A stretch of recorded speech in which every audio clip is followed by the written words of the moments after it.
Hey everyone, today I want to talk about two-point perspective. We've studied one-point perspective and now we want to look at what happens when we add another perspective point to that idea. Remember that perspective point drawings are theoretical. They don't exactly conform to the real laws of observational physics. However, they are very useful for understanding the laws of perspective as you see them. So for this exercise, we're going to be using two vanishing points. That's how many vanishing points are in a two-point perspective drawing, and that's where it gets its name from. So normally with a lot of two-point perspective drawings, you see something that kind of looks like a horizon line, which is usually flat across the center of the page, and two dots on that horizon line. And people often use two-point perspective drawings to draw something that looks like the Flatiron Building, kind of looking at the corner of an object. And it is very useful for that because that's how we see two perspective points. But for the purposes of what we're doing, I want to get rid of the idea of the horizon line. I don't think that's useful. Instead, I want to encourage you to put your two dots anywhere kind of toward either side of the paper, and don't worry about whether they're in a horizontal orientation from one another. So I'm going to put one dot here and one dot here. And now all the lines that recede away from us are going to go toward these two dots. So let's begin. You will need a ruler or straight edge for this drawing, and you're going to need a pencil. I'm using a regular yellow number 2 Ticonderoga Special. You can use a mechanical pencil or a drawing pencil, as long as you have a nice sharp point on there so that you can really adhere to the line of the ruler. So we're going to start by drawing the verticals, because those are going to be the lines that are consistent in a two-point perspective drawing. And one of the reasons that people put that horizon line on is because it's going to look better if your verticals are perpendicular to that horizon line. So since I've drawn two vanishing points that are not horizontal to each other, I am going to go ahead and draw a line between them very lightly so that I can orient my verticals to it. So this is the edge of my page. You can see that my ruler is not going perfectly vertical to the sides. If you notice, it's actually a little bit skewed, and that's because of the line between my vanishing points, which in perspective theory you would call a horizon line, although the reason I want you to get away from calling it a horizon line is that Earth's horizon is not a flat line, and that's because we live on a planet, which is an oblate spheroid, or basically, for all intents and purposes, it's spherical. So anyway, continuing, let's draw some vertical lines.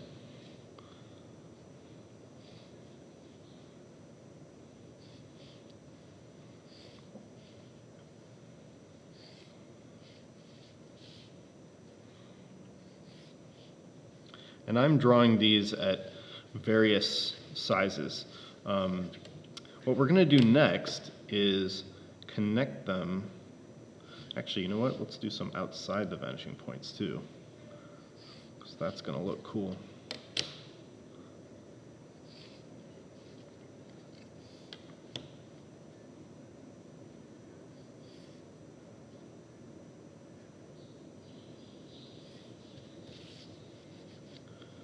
And I'm going to do some on either side of the horizon as well, or I should say the horizontal.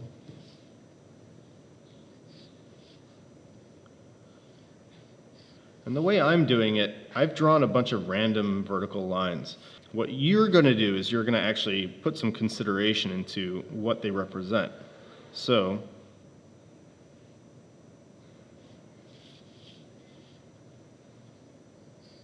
and what's happening is I'm starting to connect lines that go toward this right vanishing point.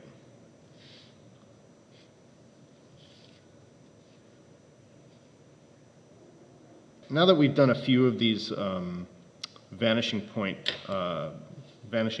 let's call them, let's see if we can make the objects look more 3D by connecting the second vanishing point. So I'm starting here and I'm going to terminate there.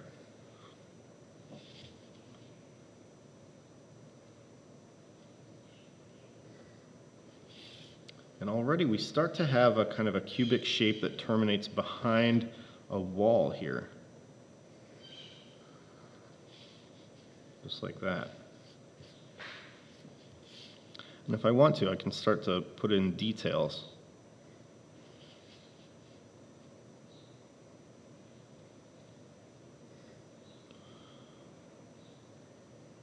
So that should connect here. And then I can also do this. So you start to get something that really looks three-dimensional.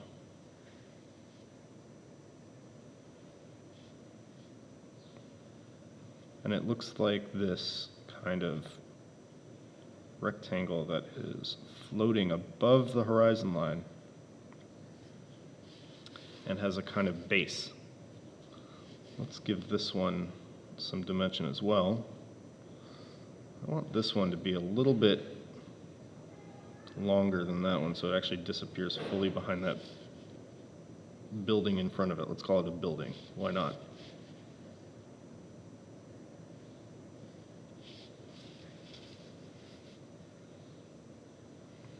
And we're going to continue.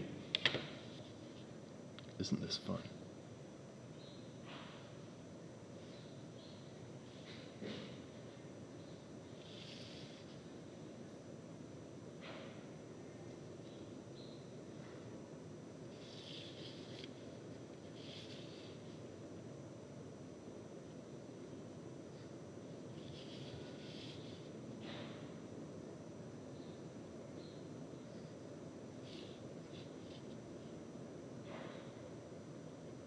Just imagining a space here and making it work because of the vanishing points. Uh-oh, that one has to do this. Ooh, look at that.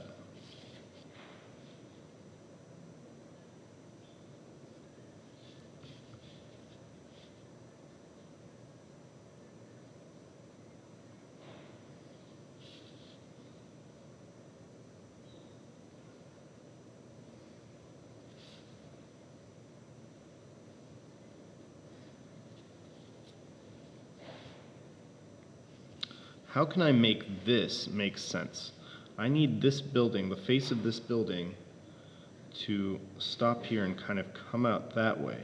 So it looks like this is going to have to continue. And then this is going to have to go to there.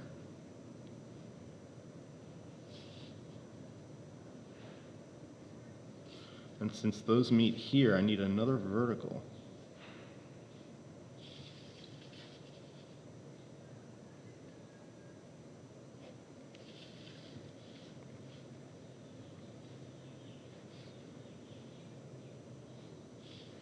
And that has to stop there.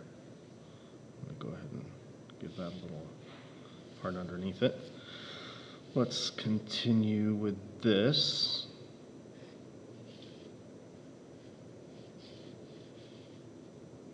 Bit of vertical edge here. After you've drawn a number of these, what I'd like you to do is to erase some of the lines that you don't need. And I'm going to get there in a second.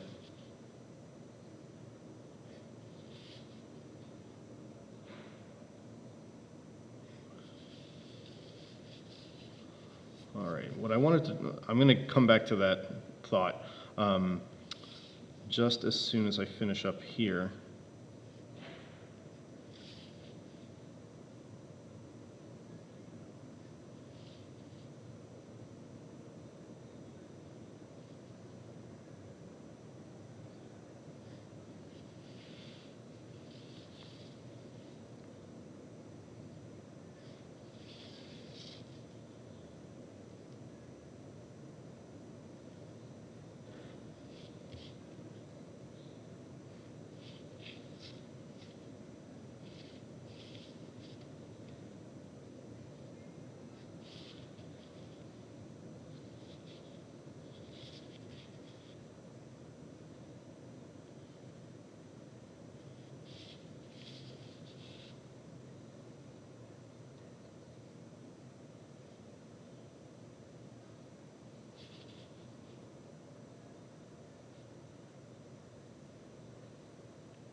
this one.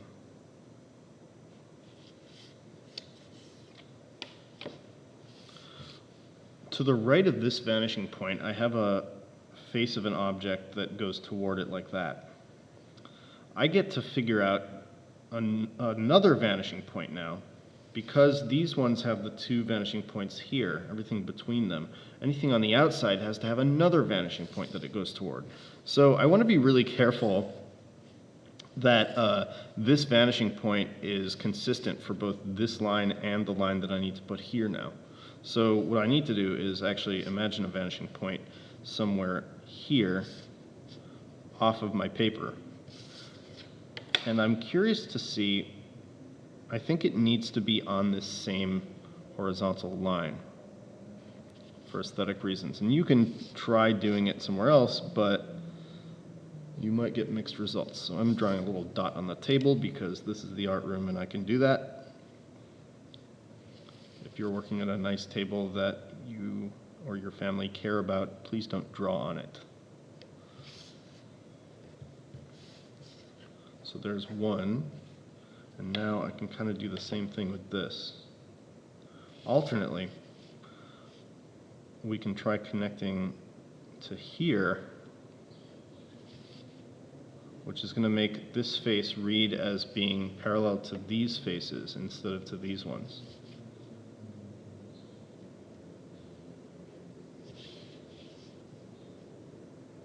And then again, let's make this vanishing point crazy.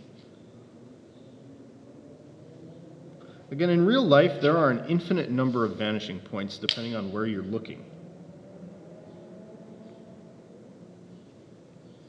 This is all purely theoretical. Okay.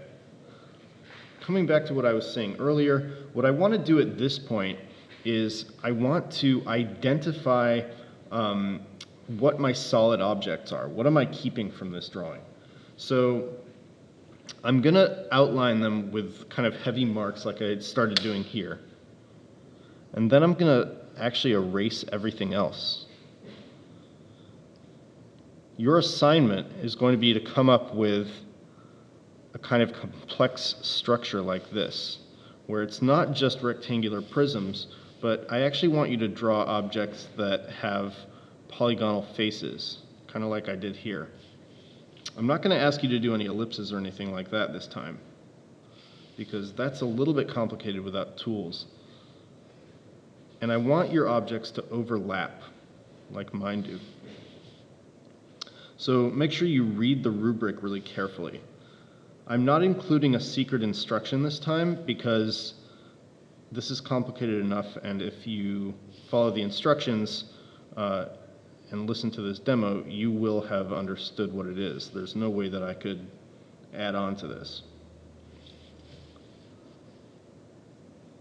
So I'm outlining the objects with heavy pencil marks. And then when I'm done, I'm going to erase whatever it is I don't need. And I could keep going like that, but I'm going to show you what I'm erasing so you understand what's being kept and what's not.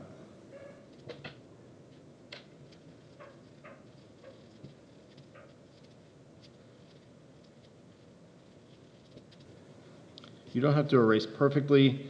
I just want to be able to understand what is the solid object and what is not. What I do want you to get rid of is the horizontal line and even the vanishing point. Because the way it should work is somebody should be able to find the vanishing point just by following the logical angle of the lines on your drawing. So that's what mine looks like. And you can start to see how the shapes behave in space. And this can be really cool and really fun. Let's see. You know what? I want to make this one a little bit taller because I don't like that it lines up with that.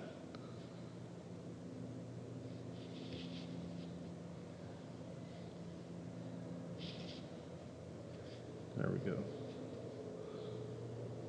Please use a ruler for this. I'm doing it quickly just to illustrate what the sides look like.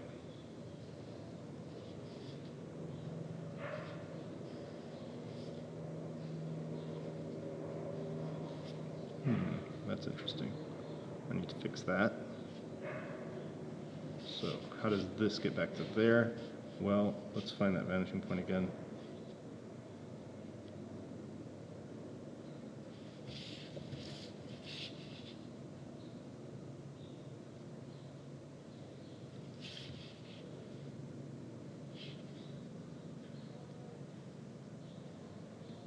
So when I say polygonal shape, I mean a shape that has sides that aren't just rectangles, okay? For example, this one looks like the letter L, this one also looks like the letter L, kind of upside down, or like a 7 or something like that. So I want you to draw overlapping polygonal three-dimensional shapes. You're allowed to have a few that are just rectangles, but I want to make sure that you have at least one overlap between two polygonal shapes, and then beyond that you can do whatever you like. It has to be 2-point perspective, and it has to work physically within its own world. So all this kind of makes sense, right? Nothing is disobeying the laws of 2-point perspective set forth in the drawing.